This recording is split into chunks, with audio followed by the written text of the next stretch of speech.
میں نے شرح صحیح مسلم میں نماز جمع کرنے والی احادیث کے کانٹیکسٹ میں سارے ائمہ اربعہ کی رائے پڑھی ہے.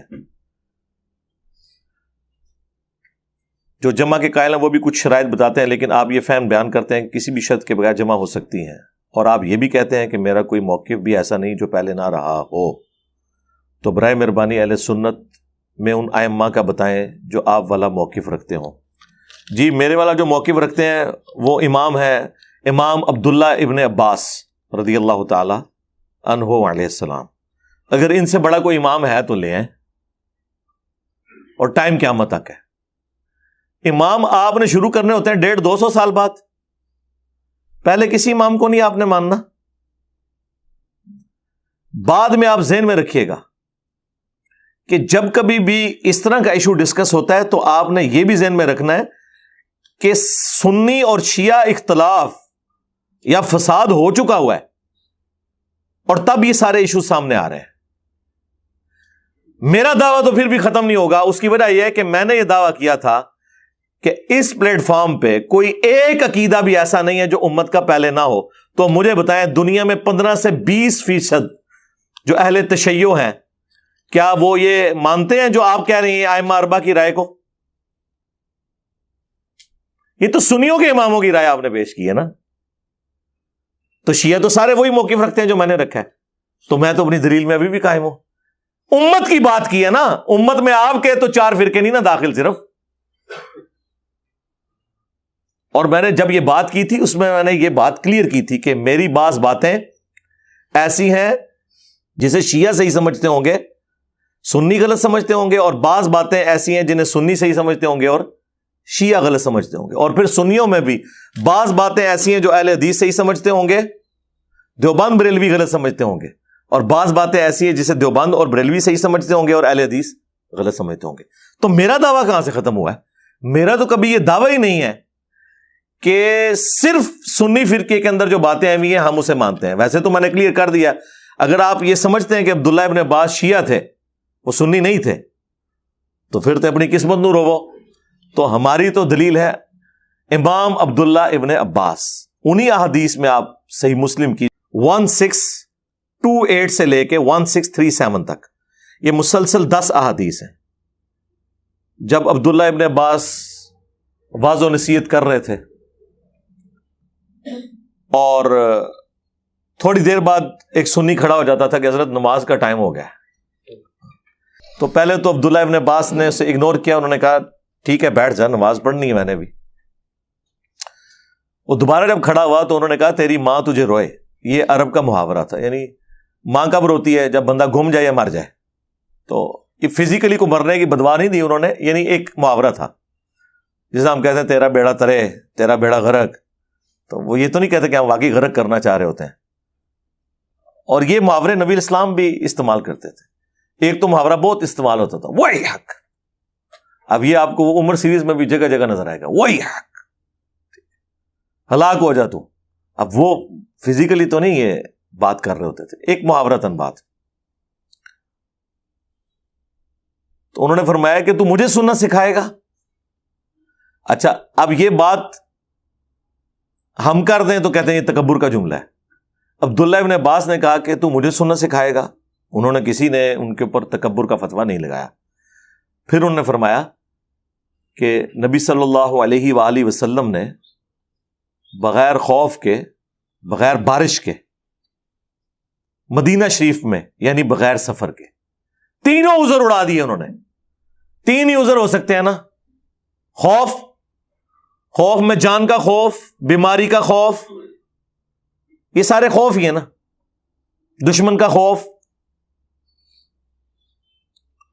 بغیر بارش کے، بارش میں ظاہر ہے کریٹیکل سچویشن ہے، گھر سے آپ باہر نہیں نکل سکتے. اس زمانے میں تو ویسے ہی نہیں نکل سکتے تھے، کچے راستے، کیچڑ، پانی جمع ہو جاتا تھا. مدینہ شریف میں یعنی بغیر سفر کے. جب وہ یہ کہہ رہے تھے بغیر خوف کے، بغیر بارش کے، بغیر سفر کے، اب سنیوں کے بابوں نے اور ان کے مولویوں نے بیچ میں لگا لیا کہ اس میں یہ تو نہیں لکھا ہوا کہ بغیر کسی وجہ کے. یہ عبداللہ ابن عباس کے فرشتوں کے دماغ میں بھی یہ بات نہیں ہوگی کہ اس میں سے یہ پاک کسی نے نکال لینی ہے. وہ یہی تو کہنا چاہ رہے تھے کہ کوئی وجہ نہیں تھی. وہ کہتے نہیں یہ جملہ بولے جب کوئی کہہ رہا ہے بغیر خوف، بغیر بارش، بغیر سفر کے، مراد یہ کہ یہ تین تو بڑی بڑی وجوہات ہیں جن کی وجہ سے نمازیں جمع ہو سکتی ہیں. اس سے یہ بھی ثابت ہو گیا کہ ان تینوں جگہ پہ ویسے ہی ہو سکتی ہیں. یہ اس کے اندر امپلائڈ ہے کہ بارش ہو، خوف ہو، سفر ہو تو آپ نے تو جمع کرنی ہے. اس کے بغیر بھی نبی علیہ السلام نے مدینہ شریف میں ہمیں ظہر عصر کی نمازیں جمع فرمائی اور مغرب اور عشاء کی بھی جمع کی. تو تابعین پوچھتے ہیں کہ یہ رسول اللہ نے عمل کیوں کیا تھا صلی اللہ علیہ وآلہ وسلم؟ تو انہوں نے کہا تاکہ امت کے لیے اس معاملے میں آسانی ہو جائے اور کوئی حرج، تنگی باقی نہ رہے. دو باتیں ارشاد فرمائی ہیں، امت کے لیے آسانی ہو جائے اور کوئی تنگی باقی نہ رہے. یہ آپ نے جملے ذہن میں رکھنے ہیں. امام عبداللہ ابن عباس، یہ امام ابو حنیفہ، امام شافعی، امام مالک، امام احمد بن حنبل کی بات نہیں ہو رہی ہے. امام عبداللہ ابن عباس جو اس حدیث کے راوی ہیں اور حدیث کا راوی حدیث کا فہم سب سے بہتر جانتا ہے. وہاں کوئی ایک اور سنی بیٹھا ہوا تھا انورٹڈ کاما میں، وہ کہتا ہے کہ جب عبداللہ ابن عباس نے یہ بات کی نا تو میرے دل میں قلق آیا کہ پتہ نہیں یہ جھوٹ مارتا پہ ایسے ہی پہ کہندا ہے. کہتے ہیں میں چپ کر کے اس مجلس سے اٹھا اور حضرت ابو ہریرہ کے پاس گیا اور میں نے کہا دیکھیں ابن عباس کس قسم کی باتیں کر رہے ہیں، رافضیوں والی. تو انہوں نے بھی آگے سے ان کو ڈانٹا، ان کا کہ ابن عباس نے جو کہا سچ کہا، یہ تو ابو القاسم کی سنت ہے صلی اللہ علیہ وآلہ وسلم کہ نمازیں جمع کی جا سکتی ہیں علمی مجلس میں. ظاہر کنٹینیوٹی ٹوٹ جاتی ہے نا. یہاں پہ بھی آپ لوگ جب چلے جاتے ہیں تو یہاں انتظامیہ کے لوگ ہم ظہر اور عصر کی نماز کو جمع کرتے ہیں. ظاہر ہے یہ علمی مجلس ہے، بس یہ ایک ہی نماز ہے جو ہم نے یہاں جمع کرنی ہوتی ہے. پھر تو اگلی سنڈے کو یہ اکیڈمی کھلے گی، اکیڈمی بند ہو جائے گی شام کو. یہ تو ایک اسٹوڈیو ریکارڈنگ کی ہے، ملاقات کے لیے ایک بیٹھک ہے. اچھا، اب اس میں نا یہ جو مسلم شریف کی حدیث ہے نا، اس کے نیچے کچھ تابعین کی آپس میں ڈسکشن ہے جو نقل ہوئی ہے، امام مسلم نے نقل کی ہے. بعض کی پھر بھی تسلی نہیں نہ ہوتی. وہ کہتے ہیں کہ میرا خیال ہے کہ رسول اللہ نے ظہر آخری وقت میں پڑھی ہوگی اور عصر اول وقت میں پڑھی ہوگی. اچھا، یہ جو جملے ہیں نا وہ اٹھا کے کہتے ہیں کہ دیکھیں جی وہ تابعین اس سے مراد جمع تقدیم یا جمع تاخیر نہیں لیتے تھے بلکہ جمع سوری لیتے تھے. اور جمع سوری کو تو سارے ہی مانتے ہیں، جمع سوری تو جمع ہوتی ہی نہیں ہے ایک قسم کی. ظہر آخری وقت میں اور عصر اول وقت میں آپ نے پڑھی تو کون سی جمع ہوئی؟ ظہر کے وقت میں ہوئی، عصر کے وقت میں. اور یہ وہ جمع ہے جسے حنفی بھی کہتے ہیں ٹھیک ہے. مثلا آج کل آلموسٹ جو سنت کے مطابق عصر کا وقت داخل ہو رہا ہے تقریباً 2:45 بجے. آپ 2:30 بجے ظہر کی نماز پڑھ لیں اور 2:45 پڑھ لیں عصر کی نماز، تو نمازیں اپنے وقت کے اندر ہیں. اسے کہا جاتا ہے جمع سوری سینٹر میں. اور ایک ہے جمع تقدیم. جمع تقدیم یہ ہے کہ ظہر کے ساتھ ہی عصر ملا لی جائے. وہ بخاری مسلم میں ہے کہ نبی علیہ السلام اگر ظہر کے وقت سفر کے لیے نکلتے تو ادھر ہی مدینہ شریف کے اندر ہی ظہر عصر کٹھی پڑھ لیتے.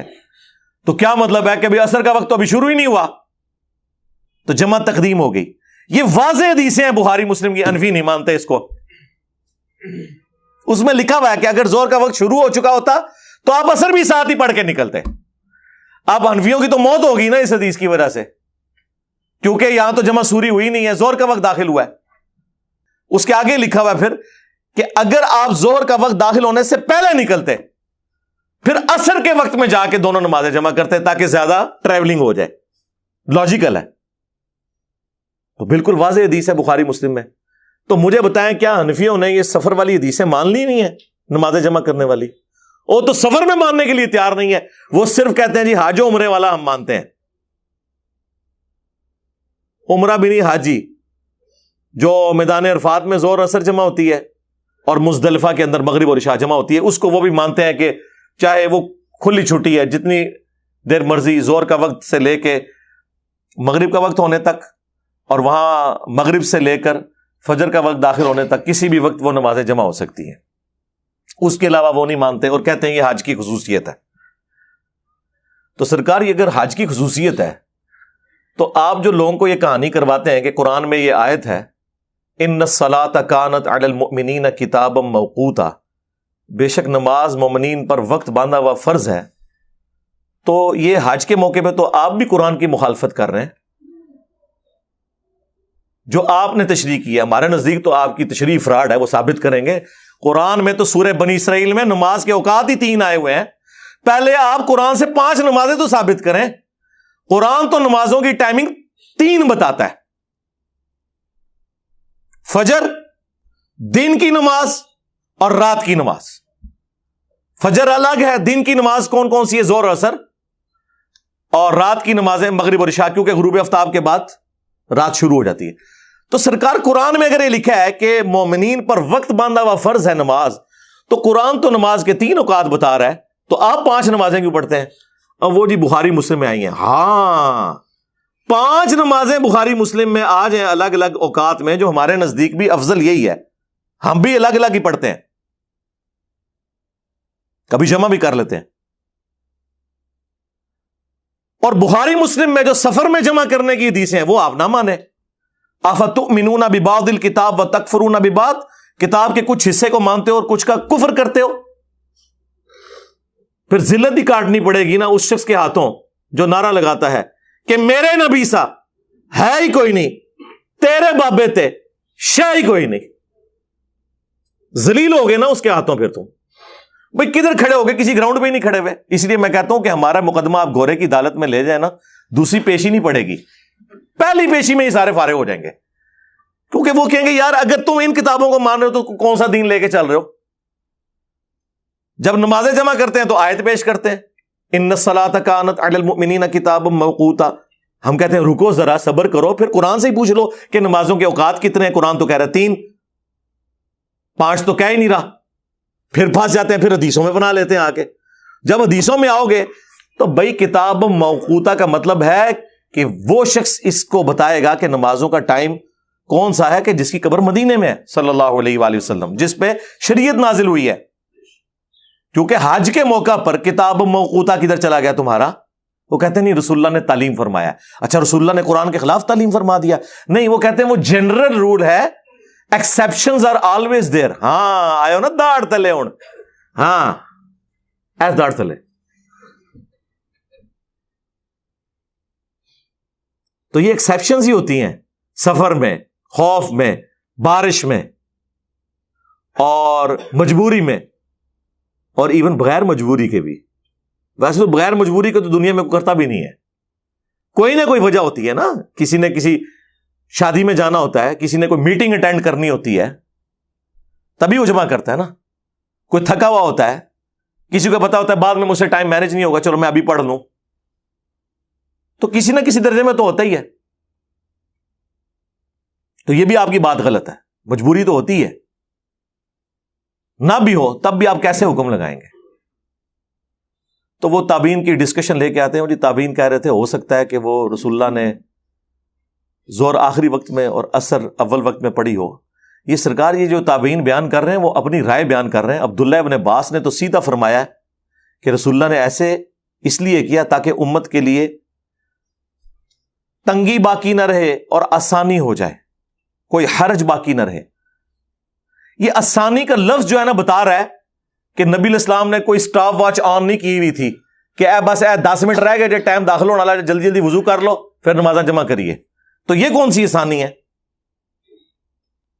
آسانی تو یہ ہے کہ ٹالرنس آپ کے پاس موجود ہو کہ زور کا وقت داخل ہونے سے لے کر مغرب سے پہلے پہلے کسی بھی وقت نماز جمع ہو جائے، اور مغرب کا وقت داخل ہو کر فجر کا وقت داخل ہونے سے پہلے کسی وقت نمازیں جمع ہو جائیں. یہ آسانی ہوگی. ورنہ مجھے بتائیں، یہ جو کہتے ہیں کہ نبی علیہ السلام نے نمازیں جمع کروائی، تو آپ ذرا مجھے ایمانداری سے بتائیں کہ جب نبی علیہ السلام نے مغرب کی اذان دی ہوگی تو ساتھ یہ اناؤنسمنٹ کروائی ہوگی نا کہ یار مغرب کی اذان ہونے لگی ہے لیکن 1.25 گھنٹہ انتظار کرنا ہے، جیسے ہی شام میں 10 منٹ رہ جائے نا سارے نے آ جانا ہے تو میں پھر کٹھیاں کراواں گا. اس زمانے میں تو کوئی ایسی پاسبلٹی نہیں تھی. آسانی اس میں ہے کہ صحابہ کرام آئے ہوئے ہیں، آئے تو تھے مغرب کی نماز پڑھنے. نبی علیہ السلام کی عصر کے بعد سے ڈسکشن جاری ہے. کئی بار آپ عصر کے بعد خطبہ دیتے تھے پھر لیٹ ہو جاتے تھے، ڈسکشن جاری ہے. اس دوران مغرب ہوگی، آپ نے مغرب نہیں پڑھی، آپ ڈسکشن اپنی جاری کر رہے ہیں. جیسے ہی آپ فارغ ہوئے ہیں اس ڈسکشن سے، آپ نے مغرب اور عشاء کو جمع کر لیا. یا یہ ہوتا ہوگا کہ مغرب کی اذان کے وقت صحابہ کرام آئے مسجد میں اور حضور کہیں گے ہوں بہ جاؤ 1.5 گھنٹہ میں تھوڑے سے ثانی کرن لگا, 1.5 گھنٹے بعد کٹھی دوئے پڑھاواں گا. تو لوگ کہیں گے حضرت یہ 1.5 گھنٹہ ہم گھر میں کوئی اپنے کام کاج کر لیتے, یہ کون سی, یہ تو الٹا وہ 10 یا 20 منٹ کی نماز ہمیں 1.5 گھنٹے کی پڑ گئی ہے, یہ ثانی ہے, مجھے بتائیں. لیکن common sense is not so common. یہ عقل والوں کو سمجھ آئے گا آسانی کب ہوگی. اسی لیے امام ترمذی نے تینوں طریقے سے احادیث کو جمع کر کے جامعہ ترمذی میں لکھا ہے کہ جمع تقدیم بھی سنت ہے یعنی زہر کے ساتھ اثر, جمع تاخیر بھی سنت ہے یعنی اثر کے ساتھ زہر, لیکن پہلے زہر پڑھنی ہوگی پھر اثر, وقت وہ ہوگا. اور اسی طرح مغرب اور عشاء کے لیے بھی, اور جمع سوری بھی سنت ہے. لیکن ظاہر ہے 100 کرو امام ترمذی سنی تو تھے, لیکن انہوں نے حدیث میں یہ نقل تو کیا کہ نبی علیہ السلام نے مسلم والی حدیث امام ترمذی بھی نقل کی, بغیر خوف کے, بغیر بارش کے, بغیر سفر کے نمازوں کو جمع کیا. اور ابن عباس کا فتویٰ بھی نقل کیا تاکہ امت کے لیے آسانی ہو جائے, کوئی تنگی باقی نہ رہے. اور پھر کہتے ہیں لیکن ہمارے جو ائمہ ہیں نا, احمد بن حنبل اور امام شافعی, وہ کہتے ہیں بغیر وجہ کے نمازوں کو جمع نہیں کرنا چاہیے. تو کہتے ہیں آپ کے امام, میں کہتا ہوں جی ابھی اٹھ کے قبروں سے نکل کے کہ ہمیں تو کوئی فرق ہی نہیں پڑتا. اس کی وجہ یہ ہے کہ ہم نے تو اس شخص کو اپنا امام مانا ہے جس کی قبر مدینے میں ہے صلی اللہ علیہ وآلہ وسلم. جی سرکار اس دور کے امام شافعی اور امام احمد بن حنبل اور امام مالک وہ لوگ ہوں گے نا جو اس دور میں دین سکھا رہے ہیں. اس دور کے لوگ اس زمانے میں ہوتے تو اس زمانے میں وہ امام شافعی امام احمد بن حنبل ہوتے. ٹھیک ہے, جس طرح میں نے عذرائے تفنن کئی دفعہ کہا ہے کہ آپ نے اگر اس دور کا کوئی انجینئر محمد علی مرزا دیکھنا ہے نا تو امام مسلم کا مقدمہ پڑھیں, حدیث کی صحت کے حوالے سے وہ کتنے سٹرکٹ ہیں. اور یہ تفنن کے طور پہ ہے, میں تو اس کو بے ادبی شمار کرتا ہوں. ہاں میں یہ کہتا ہوں کہ اس دور میں اگر امام مسلم کا کوئی جانشین دیکھنا ہے تو ہمیں دیکھ لیں. وہ تو زمانوں سے کیا فرق پڑتا ہے میرے بھائی, سب فالوور ہیں. امام وہ ہے جس کی قبر مدینے میں صلی اللہ علیہ وآلہ وسلم. یہ سارا یہ بابا پرستی کی وجہ سے تو سارا جنازہ نکلا ہے. اس حوالے سے ایک اور حدیث جو پیش کی جاتی ہے نا, امام ترمذی رحمۃ اللہ علیہ نے اس حدیث کو خود ضعیف لکھا ہے جامعہ ترمذی کے اندر کہ جس نے بغیر عذر کے 2 نمازیں جمع کی تو وہ گناہ کبیرہ کا مرتکب ہوا. یہ حدیث المستدرک للحاکم کے اندر بھی ہے اور فضائل اعمال کے اندر بھی شیخ زکریا نے نقل کی ہے روایت اور اس سے اپنی حنفیت ثابت کی, لیکن نیچے انہوں نے عربی میں لکھ دیا کہ ضعیف ہے. ہاں یہ کام ڈالتے ہیں یہ لوگ. تو یہ نمازیں جمع کرنے میں آسانی اسی وقت ہوگی جب آپ کے پاس ٹالرنس موجود ہو.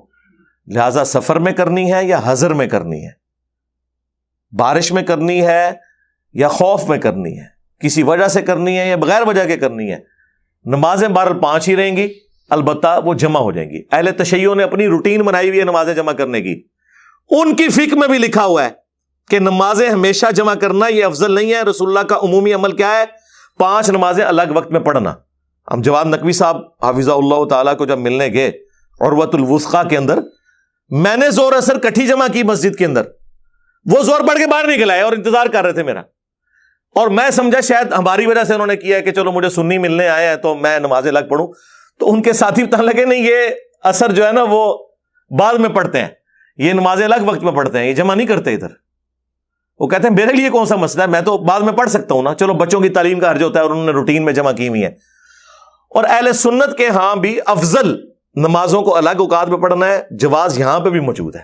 لہٰذا یہ جو میں نے کلیم کیا تھا کہ میرا کوئی ایک نظریہ بھی ایسا نہیں ہے جو اس پلانٹ ارتھ پہ کسی مسلمان فرقے کا کسی نہ کسی شکل میں نہ ہو, مجھ سے زیادہ ہی سخت ہوگا, کم نہیں ہوگا.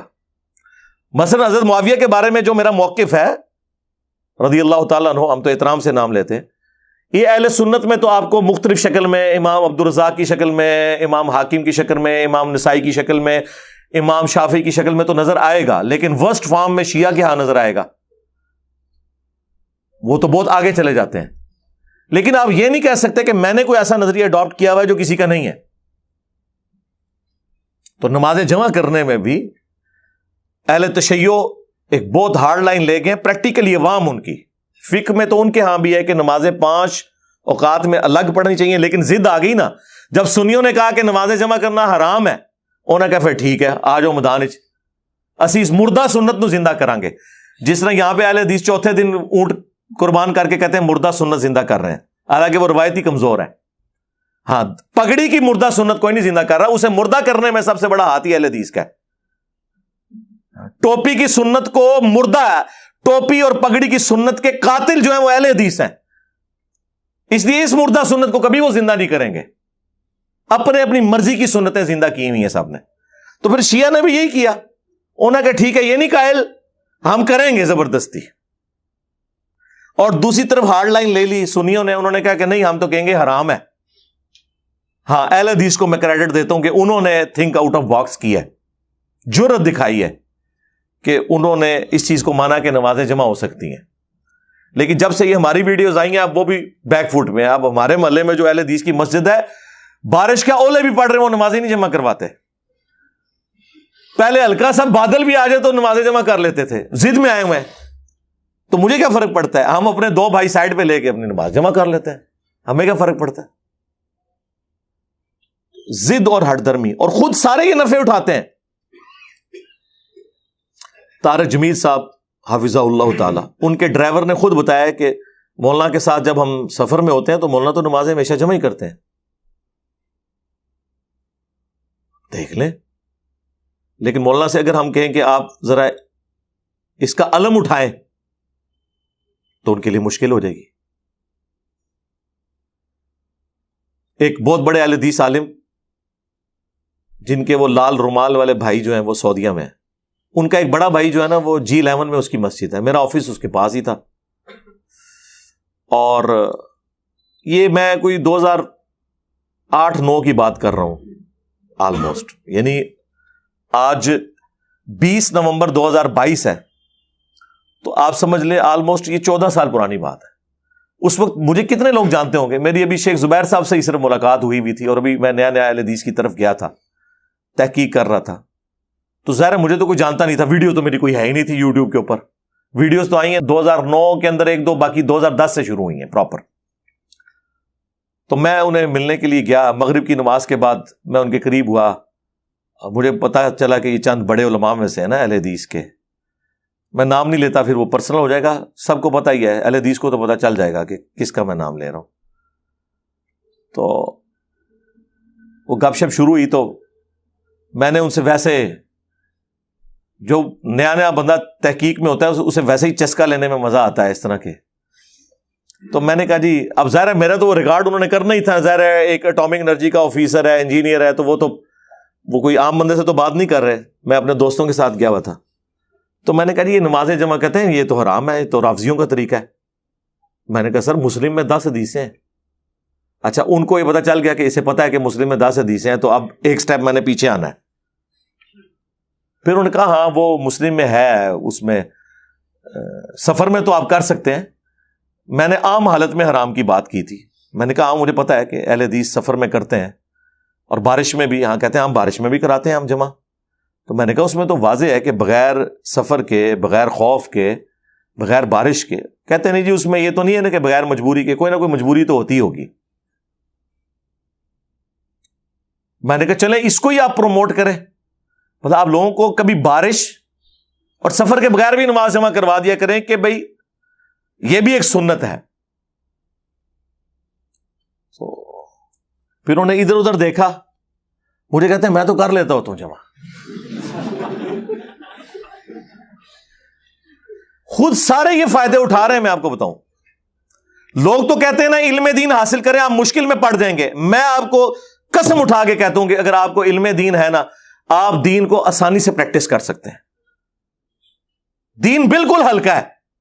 یہ انہوں نے مختلف قسم کے چنگلوں میں آپ کو پھنسایا اس لیے ہوا ہے تاکہ آپ ان سے مسئلے پوچھتے رہیں اور آپ کو یہ مزید الجھا کے نا سائیکو بناتے رہیں. اے نہ کرنا ہے ہو جائے گا، وہ نہ کرنا ہے ہو جائے گا، نہیں اے کوئی نہیں ثابت، اینج نہیں ہوندا. کہنے لگے یار میں نے کئی بار بیوی کے ساتھ نا بازار جانا ہوتا ہے نا، تو یہ تو کئی بار اتنا لیٹ کرتی ہے مغرب ہو جاتی ہے، تو پھر میں اپنی بیوی کو پیچھے کھڑا کر کے نا جیسے ہی 12:10 پہ زور کا وقت داخل ہوا، ہم زور اثر کٹھی کرتے ہیں، پھر میں کہتا ہوں جائے جدھر مرضی آرام سے شاپنگ کرے، آرام سے مغرب کے وقت ہم واپس آ کے تو پھر میں نے کہا یار اندازہ کریں یہ لوگ خود فیسلٹیز اویل کر رہے ہیں، لیکن امت، وہ جو ابن عباس میرے امام نے فرمایا تھا نا، تاکہ امت کے لیے آسانی ہو جائے اور کوئی تنگی باقی نہ رہے، انہوں نے بالکل الٹ عمل کیا. ہاں، تاکہ نہ کوئی آسانی ہو اور تنگی برقرار رہے، اور خود لے رہے ہیں. جو میں غدیر خم کی حدیث قرآن والے بیت جو مسلم شریف میں 4 حدیثیں ہیں، اس میں زید ابن ارقم کہتے ہیں کہ نبی علیہ السلام نے فرمایا تھا قرآن اللہ کی کتاب ہے، یہ اللہ کی رسی ہے، جو اسے پکڑے گا وہ ہدایت پہ ہوگا، جو چھوڑ دے گا گمراہ ہو جائے گا. تم اللہ کی کتاب کو پکڑو، اپنا تعلق اس کے ساتھ مضبوط کرو. اور پھر زید ابن ارقم کہتے ہیں نبی علیہ السلام ہمیں ترغیب دلاتے رہے، اللہ کی کتاب، اللہ کی کتاب، اللہ کی کتاب. اور پھر فرمایا دوسری بھاری چیز میرے اہل البیت ہیں، میں اپنے اہل البیت کے معاملے میں تمہیں اللہ کا خوف دلاتا ہوں. اور یہ جملہ آپ نے 3 دفعہ ریپیٹ کیا، میں اپنے اہل البیت کے بارے میں تمہیں اللہ کا خوف دلاتا ہوں، میں اپنے اہل البیت کے بارے میں تمہیں اللہ کا خوف دلاتا ہوں. امت بالکل الٹ چلی، نہ قرآن کو عقیدوں میں پکڑا، حالانکہ ہر نماز کی ہر رکعت میں پڑھا ایاک نعبد و ایاک نستعین، لیکن اسی مسجد کے ساتھ جو بابا دفن تھا نا، نماز پڑھنے کے بعد اس بابے سے بھی مانگ کے گھر واپس آئے. یہ توحید میں سے سیکھا. نہ قرآن کو پکڑا، نہ اہل البیت کو زندہ چھوڑا، بالکل الٹ چلے. یہاں پہ بھی امام عبداللہ ابن عباس، اور سرکار عبداللہ ابن عباس تو وہ ہیں جن کے بارے میں بخاری میں حدیث ہے کہ اے اللہ ابن عباس کو قرآن کا فہم عطا فرما. تم جو حنفی لوگ ہمیں آیات پڑھ پڑھ کے سناتے ہو ان الصلاۃ کانت علی المؤمنین کتابا موقوتا، تو اس آیت کی شرح عبداللہ ابن عباس کو زیادہ آتی ہے، تم لوگوں کو زیادہ آتی ہے؟ کیا انہوں نے خلاف ورزی کی قرآن کی؟ نہیں، قرآن کا فہم تھا انہیں.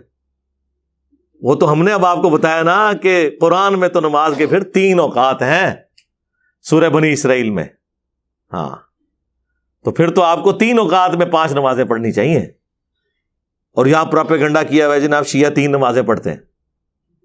ایک غریب اتو بدتمیز. اور یہی سنیوں کی جہلیت ہے جس نے شیعہ کو اپنے کئی غلط نظریات پر محکم کیا. انہوں نے کہا یہ تو ہے ہی جاہل ہے، ان کو تو اپنی مسلم شریف کا نہیں پتا، بحث ہمارے سے کر رہے ہیں. جس طرح ہمارے اسٹوڈنٹس دیوبند، بریلوی، اہل حدیث اور شیعہ کے علماء کو بھی جاہل سمجھ رہے ہوتے ہیں، کیونکہ انہوں نے تو میری ویڈیوز دیکھی ہوئی، انہیں تو پتا ہوتا ہے یار اس کو کیا پتا، یہ بیچارہ اپنے کبھی کنویں سے باہر نہیں نکلا کہ اسے کیا پتا کہ کیا ہوگا. جس طرح وہ آپ نے دیکھا کہ لائف سٹوری میں ایک 13-14 سال کا بچہ آیا ہے، آپ ذرا اس کا کانفیڈنس لیول دیکھیں، لگتا ہے کسی بڑے بندے کی روح اس کے اندر آ گئی ہوئی ہے. وہ کہتا ہے جی وہ ایک عالم دین کے ساتھ میرا مناظرہ ہو گیا، چھوٹا سا بچہ، پگڑی اس نے کالی باندھی ہوئی ہے، اور کہتا ہے وہی جو انہوں نے سوال رٹے ہوئے ہیں، اچھا بتاؤ ایک ایکسیڈنٹ ہوا ہوا ہے ایک بندے کا اور وہ تڑپ رہا ہے اور نماز بھی نکل رہی ہے، تو پہلے تم اس بندے کو بچاؤ گے یا نماز پڑھو گے؟ وہ کہتا ہے مجھے اس کا جواب پتا تھا کہ انفی کا جواب دیتے ہیں، لیکن میں نے کہا میں جواب ایسا دوں کہ اس کو ایک بار لگ پتا جائے. تو وہ کہتا ہے میں نے اس کو کہا کہ میں اسے تسلی سے بچاؤں گا، ہاسپٹل لے کے جاؤں گا، بعد میں نمازیں جمع کر کے پڑھوں گا، کیونکہ یہ بھی سنت ہے. آئے نا اڑ تو داڑ تھلے ان بچے تو انہوں کہنے کے نمازیں جمع کروں گا. اب آگے کس کی جرت ہے جو کہ نہیں نمازیں تو جمع نہیں ہو سکتی، وہ کھول کے سامنے رکھ دے گا. اب یہ بہانہ بھی ختم ہو گیا کہ جی قرآن میں تو اللہ تعالیٰ نے فرمایا کہ نماز مقررہ وقت پہ پڑھنا فرض ہے، تو قرآن میں تو سرکار پھر 3 اوقات ہیں، تو پھر 3 اوقات میں نماز پڑھنی چاہیے. نہیں، حدیث میں 5 اوقات آئے ہیں، اس کی مزید ایکسپلینیشن، تو سرکار صرف اتنی تو نہیں ایکسپلینیشن، اس کے آگے بھی ایکسپلینیشن آئی ہوئی ہے، بغیر خوف کے، بغیر بارش کے، بغیر سفر کے بھی نمازیں جمع ہو سکتی ہیں، اور سفر میں تو ویسے ہی سنت ہے، اس کے اندر امپلائڈ ہے. تو یہ ساری کی ساری باتیں جو کر رہے ہوتے ہیں سطحی نالج کے طور پہ.